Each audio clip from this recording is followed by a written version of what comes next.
ਤੇ ਮੋਹਨ ਭਾਗਵਤ ਮੋਦੀ ਸਰਕਾਰ ਨੂੰ ਘੇਰਦੇ ਨਜ਼ਰ ਆ ਰਿਹਾ। ਇੱਕ ਵਾਰੀ ਫਿਰ ਕਹਿੰਦੇ ਮੋਹਨ ਭਾਗਵਤ ਨੇ ਮੋਦੀ ਸਰਕਾਰ ਘੇਰੀ ਹੈ ਜੀ। ਮੋਹਨ ਭਾਗਵਤ ਆਰਐਸਐਸ ਦੇ ਮੁਖੀ ਨੇ ਤੇ ਆਰਐਸਐਸ ਦਾ ਆਪਣਾ ਇੱਕ ਏਜੰਡਾ ਹੈ ਤੇ ਉਹ ਅਮੀਰ ਨੇ ਕਿ ਬੀਜੇਪੀ ਉਸੇ ਏਜੰਡਿਆਂ ਨੂੰ ਪਾਲੇ ਤੇ ਕਾਫੀ ਹੱਦ ਤੱਕ ਪਾਲ ਵੀ ਰਹੀ ਹੈ। ਜਿਸ ਤਰ੍ਹਾਂ ਦੇਸ਼ 'ਚ ਘੱਟ ਗਿਣਤੀਆਂ ਨਾਲ ਜੋ ਕੁਝ ਵਾਪਰਦਾ ਅਸੀਂ ਦੇਖਦੇ ਹਾਂ, ਜੋ ਕੁਝ ਕਰਦੇ ਹਾਂ, ਜਾਂ ਜਿਹੜੀਆਂ ਸਾਡੀਆਂ ਆਜ਼ਾਦ ਸੰਸਥਾਵਾਂ ਸੀਗੀਆਂ ਉਹਨਾਂ ਨੂੰ ਇੰਦਰਾ ਮਾਂ ਕੇ ਕੰਟਰੋਲ ਕਰਦੇ ਆ ਜਦੋਂ ਦੇਖਦੇ ਹਾਂ, ਉਹੀ ਜੀ ਐਮਰਜੈਂਸੀ ਉਹ ਐਲਾਨ ਕੇ ਸੀ ਅਣਐਲਾਨੀ, ਤਾਂ ਉਹਦੇ ਵਿੱਚ ਕਈ ਸ਼ੰਕੇ ਸ਼ੁਬੇ ਪੈਦਾ। ਪਰ ਪਿਛਲੇ ਦਿਨੀ ਇਹ ਚਰਚਾਵਾਂ ਨਿਕਲਣ ਲੱਗੀਆਂ ਕਿ ਆਰਐਸਐਸ ਦੀ ਹੁਣ ਪਸੰਦ ਨਹੀਂ ਰਹੇ ਜੀ ਨਰਿੰਦਰ ਮੋਦੀ। ਆਰਐਸਐਸ ਫੇਰ ਬਦਲ ਚਾਹੁੰਦੀ ਹੈ ਜੀ। ਚੋਣਾਂ ਦੇ ਦੌਰਾਨ ਵੀ, ਲੋਕ ਸਭਾ ਚੋਣਾਂ ਤੋਂ ਪਹਿਲਾਂ ਵੀ ਕਈ ਥਾਵਾਂ ਦੇ ਉੱਤੇ ਇਹ ਪਹਿਲੂ ਉੱਭਰਿਆ। ਲੋਕ ਸਭਾ ਚੋਣਾਂ ਦੌਰਾਨ ਵੀ ਕਿਤੇ ਕਿਤੇ ਇਹ ਪ੍ਰਕਿਰਿਆ ਉੱਭਰ ਰਹੀ ਸੀ, ਆਖਰ ਮਨਾਉਣ ਦੀ ਪ੍ਰਕਿਰਿਆ ਚੱਲੀ, ਬਹੁਤ ਕੁਛ ਹੋਇਆ। ਪਰ ਇੱਕ ਕਿਤਾਬ ਸਮਾਗਮ ਦੇ ਸਮੇਂ ਮੋਹਨ ਭਾਗਵਤ ਫਿਰ ਚਰਚਾ 'ਚ ਆਏ ਸੀ ਜਦੋਂ ਉਹਨਾਂ ਨੇ ਇਹ ਗੱਲ ਕਹੀ ਕਿ ਵੀ ਮੈਂ 75 ਸਾਲ ਦਾ ਹੋਣ ਜਾ ਰਿਹਾ ਤੇ ਮੈਨੂੰ ਜੇ 75 ਸਾਲ ਤੇ ਲੋਈ ਮਿਲੇ, ਸਨਮਾਨ ਮਿਲੇ, ਤਾਂ ਸਮਝ ਲਓ ਕਿ ਉਹ ਕਹਿਣ ਤੋਂ ਭਾਵ ਹੁੰਦਾ ਕਿ ਤੁਸੀਂ ਪਰੇ ਹੋ ਜਾਓ, ਹੁਣ ਨਵਿਆਂ ਨੂੰ ਮੌਕਾ ਦੇ ਦਿਓ। ਸੋ ਉਹਦਾ ਵੀ ਅਰਥ ਕੱਢਿਆ ਜਾ ਰਿਹਾ ਸੀ ਕਿ ਮੋਦੀ ਨੂੰ ਵੀ ਇਸ਼ਾਰਾ ਕਿ ਸਤੰਬਰ 'ਚ 75 ਸਾਲ ਦੇ ਰਹਿਣਾ, ਹੁਣ ਪਰੇ ਹੋ ਜਾਓ।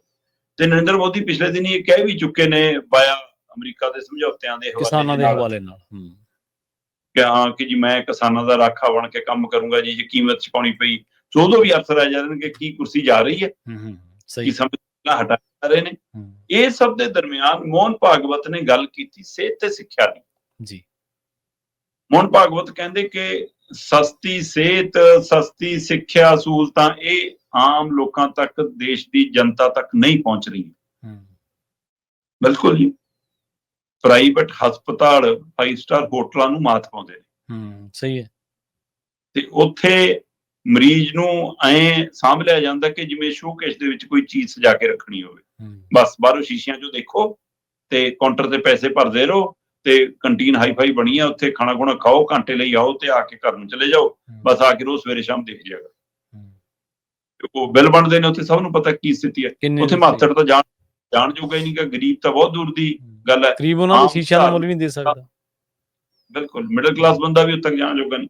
ਤੇ ਜਿਹੜੇ ਸਾਡੇ ਕਹਿੰਦੇ ਕਹਾਉਂਦੇ ਸਰਕਾਰੀ ਹਸਪਤਾਲ ਨੇ ਪੀਜੀਆਈ ਵਰਗੇ, ਉੱਥੇ ਮਰੀਜ਼ ਨਾਲੋਂ ਵੱਧ ਬਿਮਾਰ ਨਾਲ ਗਿਆ ਬੰਦਾ ਹੋ ਜਾਂਦਾ। ਜਿਸ ਤਰ੍ਹਾਂ ਦੀ ਹਾਲਤ ਉਹ ਕਰਦੇ ਨੇ ਉੱਥੇ, ਨਾ ਕੋਈ ਪੁੱਛ ਗਿੱਛ, ਨਾ ਕੁਛ, ਨਾ ਭੱਜ ਨਾ ਟਾਈ ਜੀ, ਸੈਂਪਲ ਲੈ ਕੇ ਭਜਾਈ, ਇੱਧਰ ਨੂੰ ਚੱਲ ਜਾ, ਉੱਧਰ ਨੂੰ ਚੱਲ ਜਾ, ਬੰਦਾ ਬੋਲਾ ਹੋਇਆ ਰਹਿੰਦਾ। ਸੋ ਉਹ ਸਥਿਤੀ ਵੀ ਆਪਾਂ ਸਾਰੇ ਵਾਕਫ ਤੇ ਫਿਰ ਜਿਹੋ ਜਿਹਾ ਰਵੱਈਆ ਸਾਡੇ ਸਰਕਾਰੀ ਸਟਾਫ ਦਾ, ਸਰਕਾਰੀ ਡਾਕਟਰਾਂ ਦਾ, ਉਹ ਤੋਂ ਵੀ ਵਾਕਫ ਹੈ।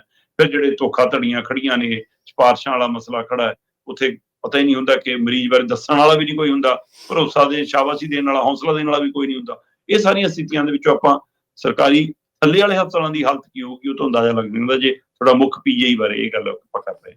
ਬੇਸ਼ੱਕ ਫਿਰ ਵੀ ਬਹੁਤ ਲੋਕਾਂ ਦਾ ਓਟ ਆਸਰਾ ਹੈ ਜਿਨ੍ਹਾਂ ਨੂੰ ਇਹੋ ਜਿਹੀ ਥਾਵਾਂ ਤੋਂ ਆ ਕੇ ਰਾਹਤ ਮਿਲਦੀ। ਹੁਣ ਮੋਹਨ ਭਾਗਵਤ ਜੇ ਸਿਹਤ ਦੇ ਮਾਮਲੇ 'ਚ ਗੱਲ ਕਰਦਾ, ਇਸੇ ਤਰ੍ਹਾਂ ਦਾ ਸਿੱਖਿਆ ਦਾ ਹਾਲ ਹੈ ਜੀ।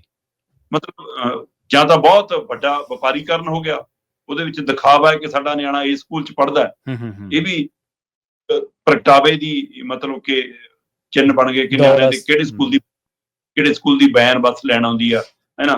ਤੇ ਸਰਕਾਰੀ ਸਕੂਲਾਂ 'ਚ ਅੱਜ ਕੱਲ੍ਹ ਕਿਹਨਾਂ ਦੇ ਜਵਾਕ ਪੜ੍ਹਦੇ ਨੇ ਆਪਾਂ ਇਹ ਤੋਂ ਵਾਕਫ। ਤੇ ਜਾਂ ਦੇਸ਼ ਦੇ ਵਿੱਚ ਸਰਕਾਰੀ ਸਕੂਲਾਂ ਦੀ ਹਾਲਤ ਅਜੇ ਵੀ ਕੀ ਆ, ਪਸ਼ੂ ਵੀ ਉੱਥੇ ਚੱਲਦੇ ਨੇ। ਪੰਜਾਬ ਦਾ ਬਾਕੀਆਂ ਨਾਲੋਂ ਕਾਫੀ ਹੱਦ ਤੱਕ ਬਿਹਤਰ ਆ, ਹੈਨਾ। ਤੇ ਲੰਮੀ ਇਹਦਾ 'ਚ NRI ਭਰਾਵਾਂ ਦਾ ਯੋਗਦਾਨ, ਸਮੇਂ-ਸਮੇਂ ਦੀਆਂ ਸਰਕਾਰਾਂ ਦਾ ਯੋਗਦਾਨ ਕਿਸੇ ਇੱਕ ਦੇ ਸਿਰ ਤੇ ਨਹੀਂ ਹੋਇਆ। ਪਰ ਅਜੇ ਵੀ ਸਿੱਖਿਆ ਦੇ ਢਾਂਚੇ ਦੇ ਤੌਰ ਤੇ ਅਸੀਂ ਕਮਜ਼ੋਰ ਹਾਂ। ਇਮਾਰਤ ਪੱਖਾਂ ਤੋਂ ਕਾਫੀ ਪਹਿਲਾਂ ਬਾਕੀ ਸੂਬਿਆਂ ਦੇ ਮੁਕਾਬਲੇ ਸੁਧਾਰੋ, ਪਰ ਓਵਰਆਲ ਜਦੋਂ ਮੋਹਨ ਭਾਗਵਤ ਗੱਲ ਕਰਦੇ ਤਾਂ ਲੋਕਾਂ ਨੂੰ ਲੱਗਦਾ ਕਿ ਇਹਦਾ ਮਤਲਬ ਮੁਸ਼ਕਲਾਂ ਹੈਗੀਆਂ ਨੇ ਦੋ। ਜੀ ਜੀ ਸਹੀ ਹੈ। ਸਿੱਖਿਆ ਦੇ ਮਾਮਲੇ 'ਚ ਅਸੀਂ ਕਮਜ਼ੋਰ ਹਾਂ ਦੇਸ਼ 'ਚ। ਪਰ ਮੋਹਨ ਭਾਗਵਤ ਹੋਰਾਂ ਦੀ ਤਾਂ ਸਰਕਾਰ ਹੈ, ਉਹ ਸਰਕਾਰ ਜਿਹੜੀ 11 ਸਾਲਾਂ ਤੋਂ ਆ ਤੇ ਵਾਜਪਾਈ ਵਾਲਾ ਵੀ 5.5 ਸਾਲ ਵਾਲਾ ਉਹ ਵੀ ਹੈਗਾ।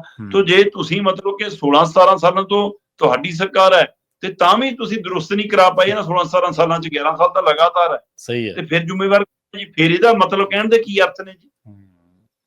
ਕੀ ਇਹ ਗੱਲ ਨਾਰਾਜ਼ਗੀ 'ਚੋਂ ਆਈ ਹੈ ਜੀ, ਗੁੱਸੇ 'ਚੋਂ ਆਈ ਹੈ? ਕੀ ਨਰਿੰਦਰ ਮੋਦੀ ਨੂੰ ਪਰੇ ਕਰਨ ਦੀ ਕਵਾਇਦ ਹੈ? ਕਿਉਂਕਿ ਨਰਿੰਦਰ ਮੋਦੀ ਇਸ ਮੌਕੇ ਟ੍ਰੇਡ ਵਾਰ ਤੋਂ ਲੈ ਕੇ ਟੈਰਿਫ ਵਾਲੇ ਮਸਲਿਆਂ 'ਚ ਉਲਝੇ ਨੇ, ਮਿਸ਼ਨ ਸੰਧੂਰ ਵਾਲੇ 'ਚ ਉਲਝੇ ਨੇ, ਇਹ 'ਚ ਸਵਾਲ ਖੜੇ ਨੇ, ਆ ਵੋਟ ਸਧਾਈ ਵਾਲੇ 'ਚ ਘਿਰ ਗਏ, ਆ ਚੋਣ ਚੋਰੀ ਵਾਲੇ 'ਚ ਤਾਂ ਸਾਰਾ ਕੁਝ ਬੇਨਕਾਬ ਹੋ ਗਿਆ। ਸੋ ਉਹ ਸਾਰੇ ਮਸਲਿਆਂ 'ਚ ਘਿਰੇ ਹੋਏ ਨਰਿੰਦਰ ਮੋਦੀ ਨੂੰ ਪਰੇ ਕਰਕੇ ਪਾਰਟੀ ਦੀ ਸ਼ਾਖ ਬਚਾਉਣ ਲਈ RSS ਕੰਮ ਕਰਨ ਲੱਗੀ ਹੈ। ਵਿਰੋਧੀ ਧਿਰ ਦਾ ਰੋਲ ਆਪ ਹੀ ਨਿਭਾਉਣ ਲੱਗੇ ਨੇ ਕਿ ਦੂਜਿਆਂ ਨੂੰ ਮੌਕਾ ਨਾ ਦਿਓ, ਆਪ ਹੀ ਖੇਡ ਕਰ ਲਓ, ਉਹ ਤਰੀਕਾ ਸਹੀ ਹੈ ਬਿਲਕੁਲ, ਤਾਂ ਕਿ ਲੋਕਾਂ ਨੂੰ ਲੱਗੇ ਕਿ ਨਹੀਂ ਬਈ ਇਹ ਟੋਕਣ ਵਾਲੇ ਹੈਗੇ ਨੇ ਪਾਰਟੀ ਦੇ ਵਿੱਚ, ਇਹ ਤਾਂ ਬਹੁਤ। ਸੋ ਇਸ ਲਈ ਜਿਹੜਾ ਰੋਸਾ ਪਣਪਣ ਲੱਗਿਆ ਬੀਜੇਪੀ ਦੇ ਖਿਲਾਫ, ਜਾਂ ਭਗਤਾਂ ਨੂੰ ਵੀ ਇਹ ਗੱਲਾਂ ਮਨਾਂ ਨੂੰ ਲੱਗਣ ਲੱਗੀਆਂ ਕਿ ਯਾਰ ਸਾਰਾ ਕੁਝ ਇਹ ਬਿਆਨਬਾਜ਼ੀ ਵਾਲੀ ਖੇਲ ਤਾਂ ਨਹੀਂ ਹੋਈ ਜਾਂਦਾ। ਜੀ ਜੀ ਸਹੀ ਹੈ। ਉਸ ਗੱਲ ਨੂੰ ਖੜੋਤ ਪਾਉਣ ਲਈ ਇਹ ਬਿਆਨ ਆਇਆ।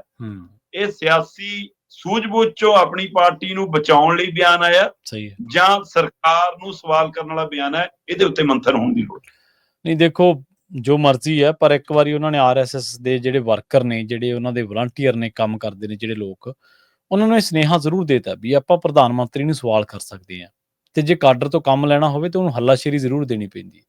ਉਹਨਾਂ ਨੂੰ ਪਤਾ ਹੈ ਕਿ ਆਉਣ ਵਾਲੇ ਟਾਈਮ 'ਚ ਕਿਹੜੀਆਂ ਚੀਜ਼ਾਂ ਤੇ ਸਵਾਲ ਹੋਣਗੇ, ਆਲਰੇਡੀ ਉਹਦੇ ਉੱਤੇ ਕੰਮ ਕਰ ਰਹੇ ਨੇ। 15 ਸਾਲਾਂ ਦਾ ਜਦੋਂ ਲੇਖਾ ਜੋਖਾ ਦੇਣਾ ਪੈਂਦਾ ਨਾ ਸ਼ਰਮਾ ਜੀ, ਬਹੁਤ ਔਖਾ ਹੁੰਦਾ। 4-5 ਸਾਲਾਂ ਦੀ ਗੱਲ ਹੋਰ ਹੁੰਦੀ ਹੈ, ਜਦੋਂ ਤੁਸੀਂ 3 ਟਰਮਾਂ ਪੂਰੀਆਂ ਕਰ ਜਾਂਦੇ ਹੋ, ਫਿਰ ਲੋਕਾਂ ਦੀ ਕਚਹਿਰੀ 'ਚ ਉਤਰਨਾ ਬਹੁਤ ਔਖਾ ਹੈ। ਸੋ ਜਿੱਥੇ ਸੰਵਿਧਾਨਕ ਚੀਜ਼ਾਂ ਦੇ ਨਾਲ ਛੇੜਛਾੜ ਦੇ ਮਾਮਲਿਆਂ 'ਚ ਸਰਕਾਰ ਪਹਿਲਾਂ ਹੀ ਘਿਰੀ ਹੋਈ ਹੈ, ਉੱਥੇ ਹੁਣ ਸਰਕਾਰ ਨੂੰ ਕਈ ਮੁੱਦਿਆਂ ਤੇ, ਕਈ ਏਜੰਡਿਆਂ ਉੱਤੇ ਵੀ ਸਵਾਲ ਹੋਣਗੇ। ਤੇ RSS ਸਵਾਲ ਨਹੀਂ ਕਰ ਰਹੀ, ਉਹ ਸਿੱਧੇ ਤਰੀਕੇ ਨਾਲ ਡਿਫੈਂਡ ਕਰ ਰਹੀ ਹੈ, ਉਹ ਪ੍ਰੀਪੇਅਰ ਕਰ ਰਹੀ ਹੈ ਕਿ ਤੁਹਾਨੂੰ ਆਹ ਚੀਜ਼ਾਂ ਲੋਕ ਪੁੱਛਣਗੇ ਜੀ।